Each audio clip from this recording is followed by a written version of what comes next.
Hey everyone, and welcome to Cozying Up with the Clear Cut, where we get up close and personal with women that inspire us. This week we're cozying up with Alexandra Dorda, the founder of Kasama, the woman behind the new D2C alcohol brand Kasama Rum. We discuss how her Filipina Polish background influenced her brand, the ups and downs of running a business, and the best engagement ring and drink pairings. Everyone, and welcome to Cozying Up with the Clear Cut, where we get up close and personal with women that inspire us. Today I'm so excited to be sitting down with Alexandra Dorda. She is the founder of Kasama Rum. Thank you so much for being with us today. Thank you so much for having me. It's such a pleasure. So when you were younger and growing up, what did you want to be when you grew up? I always wanted to be an entrepreneur. So both of my parents had their own businesses my whole life. And so I always wanted to have a business of my own, and I had many businesses as a child. You did? I did, yes. So I always knew I wanted to start my own business. I wasn't sure exactly what that was going to be. There was a time when I said, my dad has a vodka brand, and I was like, I'm never going to go into the alcohol business. And then I did. Why did you not want to go into it? Just because he was in it? Or did you see things that, didn't excite you? I don't know. I mean, I think at the time I was a child, so I didn't know a lot of things, and I didn't drink, obviously. But it is a really tough business, and I don't know, I was just like, I want to do my own thing. Mm-hmm. But here I am. I think that a lot of times you end up being like your parents in some way, and so I sort of followed my father's career in some way into the alcohol space. What were some of your childhood businesses that you started in? So my mom's office in Los Angeles had this orange tree in the back, and so I would climb the tree really high. Actually, it was quite dangerous looking back, with my friends, and we would sell the oranges on the street. That was one. That's very entrepreneurial. Yeah, thank you. There was we traveled a lot when I was a child, and so I would sometimes buy different things in different countries, like jewelry or like accessories, and then I'd sell them to my classmates. What else? I had an egg business. An egg business? Yes. They were really free range. At our distillery in Poland, we had chickens for a while. Uh-huh. And I would take the eggs and sell them to people for really, really high prices. Like in the area in Poland? Yeah, to people that I knew. Okay. Were they interested or doing you a favor? No, they were very interested. I mean, these were everything's about organic, free range, mm-hmm. et cetera, et cetera. And these were, I had videos of my chickens and how free range they were. Wow. So, how old were you when you were in your egg business? I don't want to say. It was pretty recent. I mean, because it sounds like there's a lot going on in there. I was like, I couldn't picture a 7-year-old. This was a few years ago. I was working. I was actually working at a private equity fund when I would sell it to my colleagues. Oh my God, that's really funny. I mean, that's really, really funny. The cash on cash was really good. I would pay a lot for some real free range eggs. They were €1 an egg. Oh wow, that's pricey, right? It's a lot. Yeah. I tried to pretend that was something I did in my childhood. It's not. Okay. I did it a few years ago. Well, that's great. You explored lots of different businesses before landing on rum. Can you kind of walk us through your entrepreneurial journey, prior to, how you got to founding your company? Yeah. So as I said, my dad has been in this business for a long time. He co-founded so he's from Poland, mm-hmm. and he basically created the luxury vodka category he partnered with his business partner in the early 90s to bring super premium vodka to the United States. And so they co-founded the brands Chopin Vodka and then Belvedere Vodka. And we're no longer involved with Belvedere, but we still own Chopin 100%, and everything is crafted at our family-owned distillery in Eastern Poland. And for him, it's really about sort of elevating vodka as sort of the national spirit of Poland and sort of sharing that with the world. And so we actually moved to Poland. We had been living in California. We moved to Poland when I was 12 years old, so he could get more involved in the business. That's when we purchased our distillery. And so I literally grew up at the distillery, going to the distillery, and also seeing both of my parents develop the business. My mother worked there at the time as well. So mm-hmm. I saw them developing brands, and they would bring home samples and bottles and labels. And And I'm a very neat person, and it always really bothered me that our kitchen was full of these tiny little bottles of like different products that they were working on. I was like, why can't it just be more neat? Like, and now my kitchen's the same way. I have all my little sample bottles that I'm always carrying around. But I just, so I really grew up in that business because I was an only child. And sort of I'm an only child too. Oh, you are? Mm-hmm. We're a breed of our own. We're both half Asian only children. Half Asian, half European only children who followed our dad's careers. Oh yeah, oh my god, I didn't even think about that. Yeah. Oh yeah, wow. So I just sort of got more involved as I got older. I actually interned at our distributor when I was in college. So that was the very unglamorous job of like unloading boxes of alcohol in, Costco's and CVS's at literally 5 o'clock in the morning. Oh my god. But it was instrumental in sort of understanding how the business works. But I was so sore. I've never been that sore in my whole life. And then after college, I went to work at Chobani Yogurt, it was 2013. It was such an amazing time to be there. And I specifically chose Chobani because it was such an amazing story of sort of creating a category and creating a real brand in the food space and making, they made Greek yogurt a thing in the US, which it hadn't been. And I had the most amazing 2 years at Chobani. Then I went to work at a private equity fund, also had my egg business on the side. And it was while I was at the private equity firm that I basically dreamed up Kasama when I was there. It was for private equity was not for me. It's very dry. We were investing in really boring asset-backed businesses in Eastern Europe, like grain silos and highways and things like that. And it was very, very dry for me. And so I needed a creative outlet. And I basically came up with the idea for Kasama while halfway through my time there and worked on it secretly on the side for 2 years before I brought it to life. And then we soft launched at the end of 2020 and launched it really last year.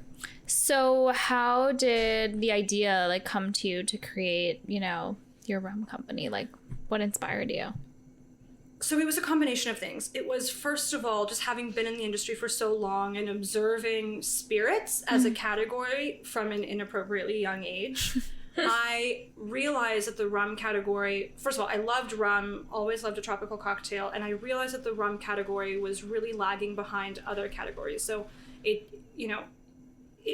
hasn't had its moment, it hasn't become popular yet in the mainstream, I think, unlike whiskey, unlike tequila, unlike gin.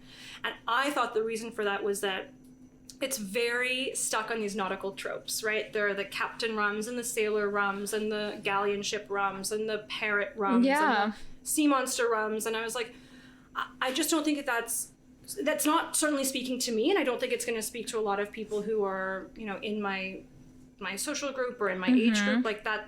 I have no desire to be a pirate. Like, why is every single rum about that? And I thought that was sort of an interesting gap in the market. Where does Bacardi fit in the rum space? Because I feel like the last time I drank it was throwing up Bacardi Raz in high school and never drink it again. I think that's a common experience. So Bacardi is the second largest rum brand in the world. But it's different than the Captain Morgans and stuff. It is, but it's still a very, it's a heritage brand, I would say. It's a very old brand. It's a very big brand. All those things are great, but I think our generation cares so much about why something exists and the story behind it, and we like to support smaller businesses and entrepreneurs. And I also, at the same time as thinking, rum is a sleepy, weird category. Why is it that way? I also learned that the Philippines, which is where my mom is from, is actually the second largest rum producing country in the world. Wow. The largest rum brand in the world is not Bacardi, it's a brand from the Philippines. Oh. And so I had this aha moment where I was like, okay, I can create a rum and I can make it all about the Philippines, which is a country that I'm obsessed with it, and I'm so proud to be from there. And I think we have such an interesting culture that I thought would translate really well into a brand. And so that realization came in 2018, and then I worked on it very slowly for a long time. How did your parents meet if your mom's from the Philippines and your dad's from Poland? I'm always curious. They met in London. My dad was studying there at the time he was getting his MBA, and then my mom was there on vacation with some friends. She was a stewardess in the 70s, when that was really very chic. Yes. chic thing to do. And they met through mutual friends. Oh, awesome. So your rum now is made in the Philippines, but then you package it in your distillery in Poland, That's right? correct. It is distilled and aged in the Philippines, and then we bring it to Poland, to Eastern Poland, to our tiny distillery, where we, blend it, bottle it, and then send it all over the world. So we're currently available here in the U.S., in Poland. We just launched in Australia last month, and I just got a message today that we're going to be launching in Luxembourg soon. Oh, exciting. I'll take it.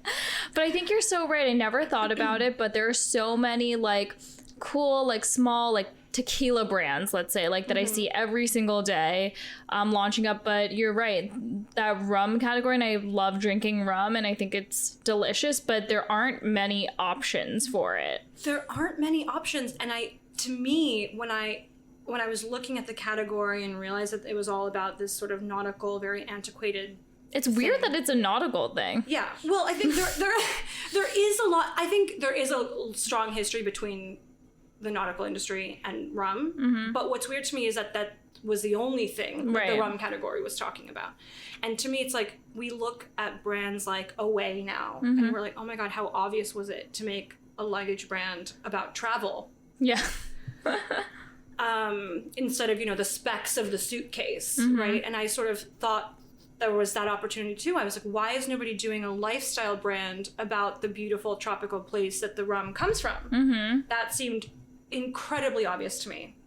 And I first had the idea and I was terrified. I thought, oh my God, somebody has done this and I just haven't found it, or somebody's going to do this any day now. So I set a daily Google alert for rum, and every day I woke up in terror that that would be the day when this cool rum brand would launch, and that day just never came, which blows my mind.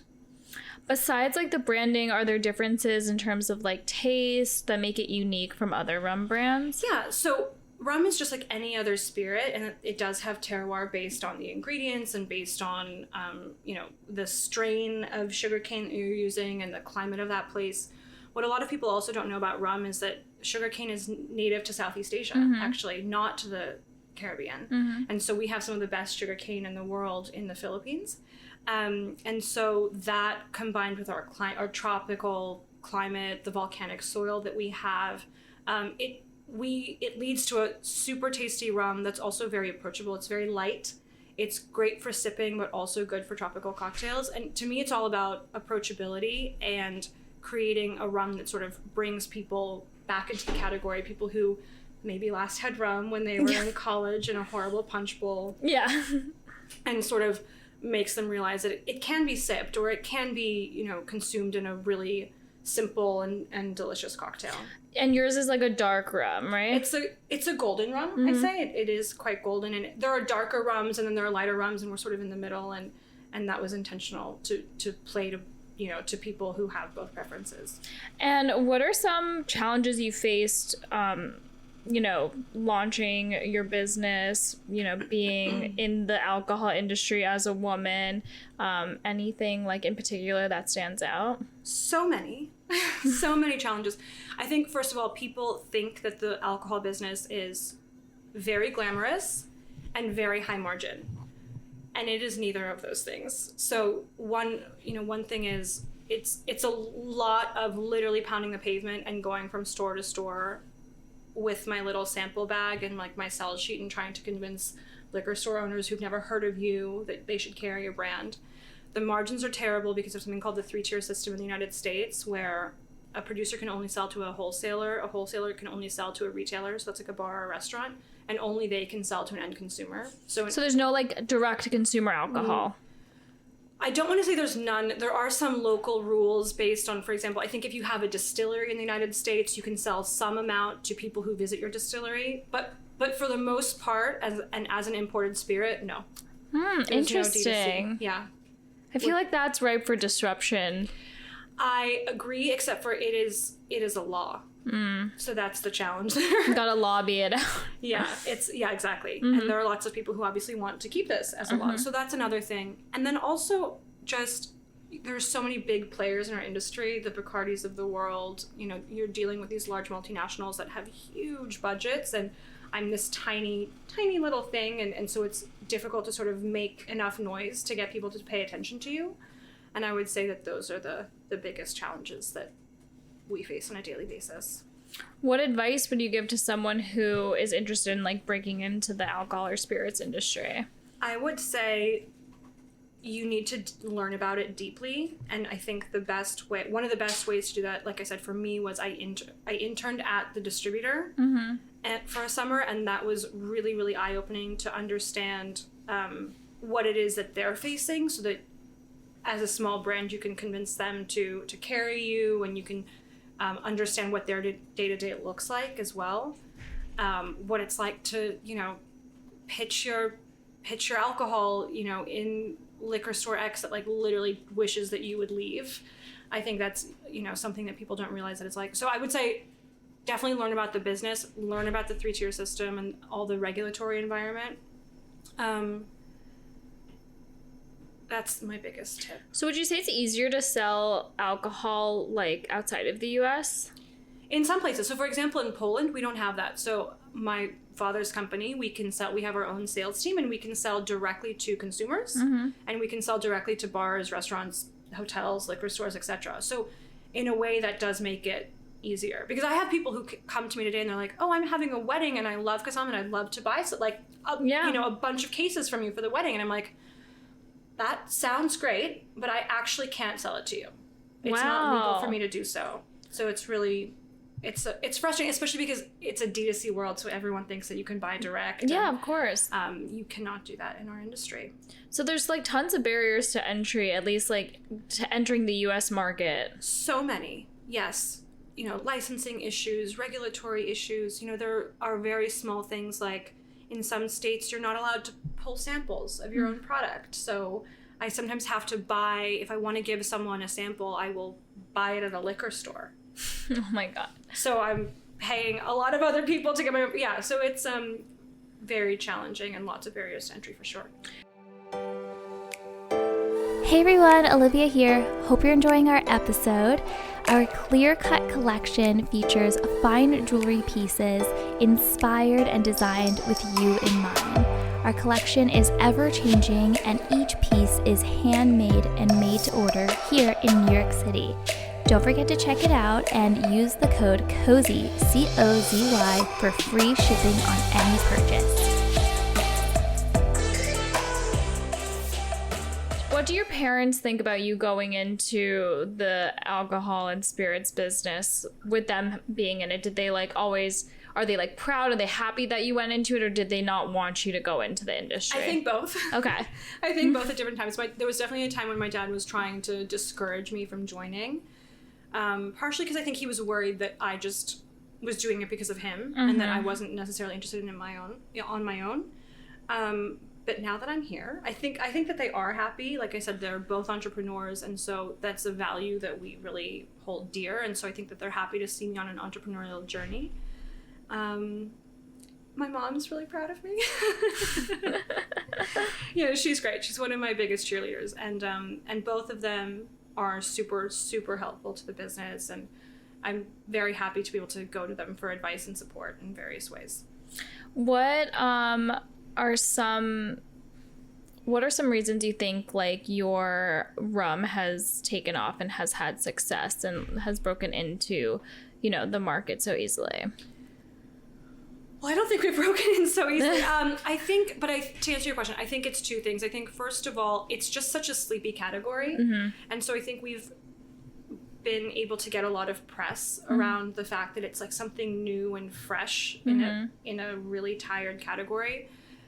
I personally think that alcohol in general is a very high interest category with really low interest brands. Yeah. By and large. There are some, but not that many, and not those legacy brands.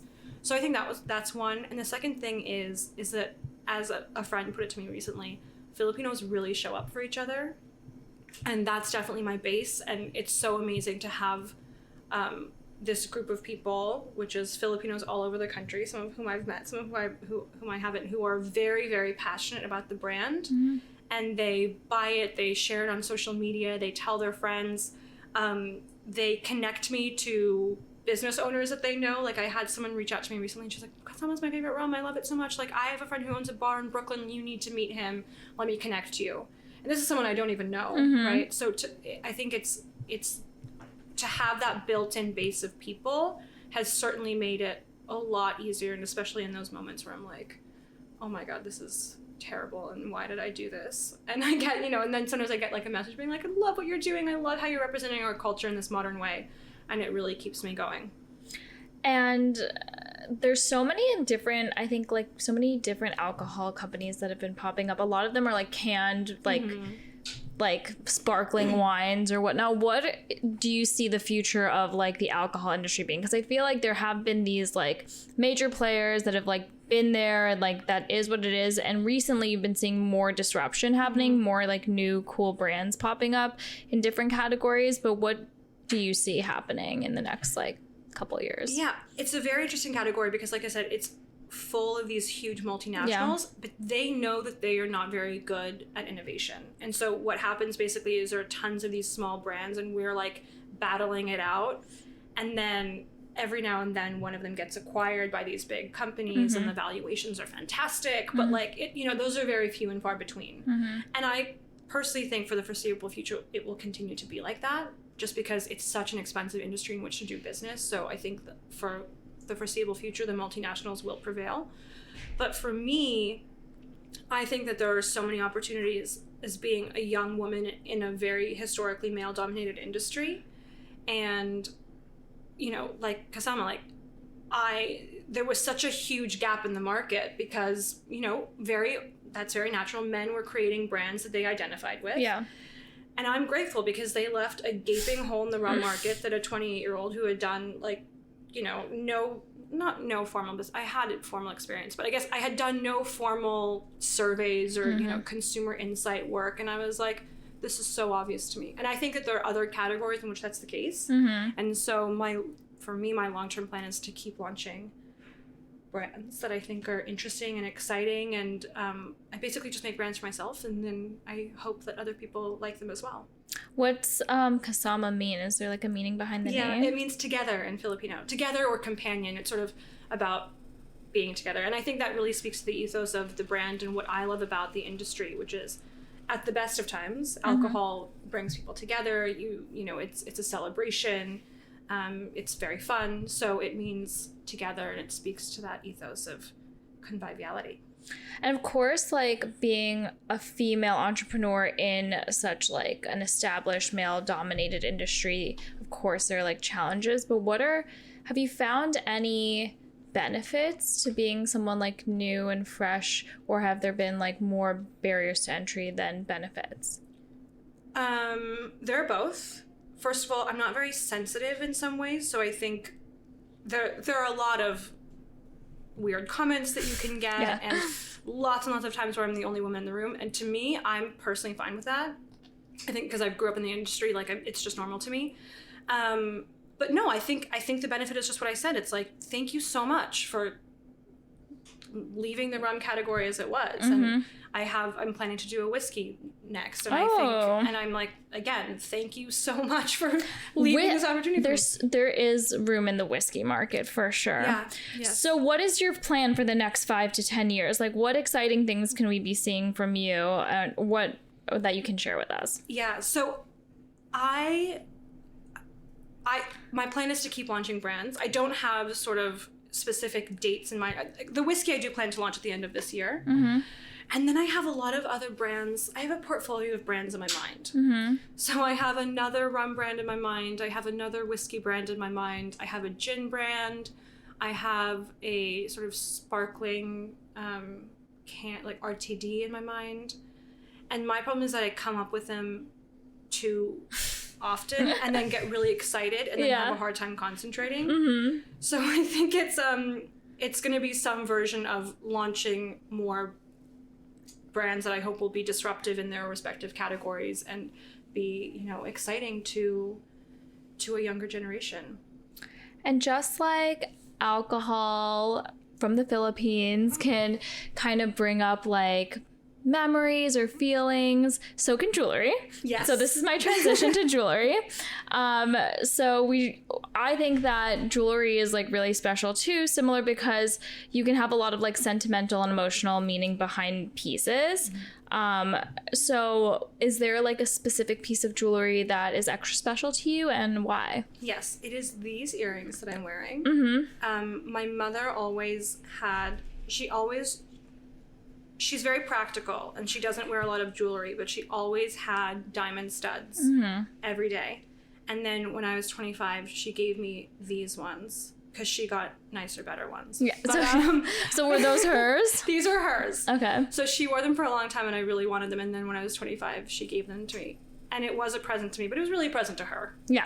So that she could get the nicer, better ones. And I also just wear them every day. And I know that there's so many trends of like the gold hoops and whatever. And I just always wear these earrings. Well, I think like diamond studs are like a staple. You can put them on and they just like become a part of you and you don't have to think about it. And they look good with everything. That's true. They don't also, I don't like hoops because I feel like they might catch on things. And that's a fear of mine that's probably not, commensurate to the actual risk of it, but I'm like, a hoop might catch. Like these are firmly in place, and I like that. Yeah, those are secure. So we want to play a little game with diamonds and cocktails. Oh my gosh, okay. We have 3 different types of engagement rings here. And the prompt is, what kind of cocktail fits this ring? Like, so what type of person who would wear this ring, what would be their cocktail of choice? Okay, so it's about the person and the personality. It's not like a visual aspect. Yeah, like the person who's wearing this engagement ring, what's their cocktail of choice? Okay. So let's start with this one. This is a 5.3 carat oval set in just a simple gold band. I'm seeing a wine drinker here. I feel like it's a feminine, kind of classic lady who loves her rosé. Rosé wine. Outside. Okay. She loves an alfresco moment. Who doesn't? Who doesn't? I can't wait for my like alfresco rosé moment. It's coming soon. Okay, next is this 10 carat cushion cut set in a platinum band with pave diamonds down it. It's a little Okay, so blingy. this is a flashy lady. Yeah. This is you guys, I know you can't see this at home. This is a huge diamond ring. So I feel like this is a Vegas moment maybe. And she is drinking, I want to say a margarita. A margarita, just a normal margarita? No, like a high class margarita. Really, what's a high class margarita? like really good quality tequila. Okay. Yeah. It's like a Don Julio margarita. I feel like I want, if I have Don Julio, I want to just drink it straight. I would not put it in a margarita. I'm not a tequila person, so I just don't want to drink Don Julio at all. So this ring is not for you. It's not for me. That's what you're trying to say. No. Okay, last but not least, we have a 7 carat emerald cut with tapered baguettes. Okay, so I feel like this is a classy lady, and I feel like she's drinking a vodka martini made with Chopin vodka. Like a dirty martini or like... Yeah, like a slightly dirty martini. She has a very specific martini call. She likes her olives. Yeah. I agree with you. 100%. On this one or on all of them?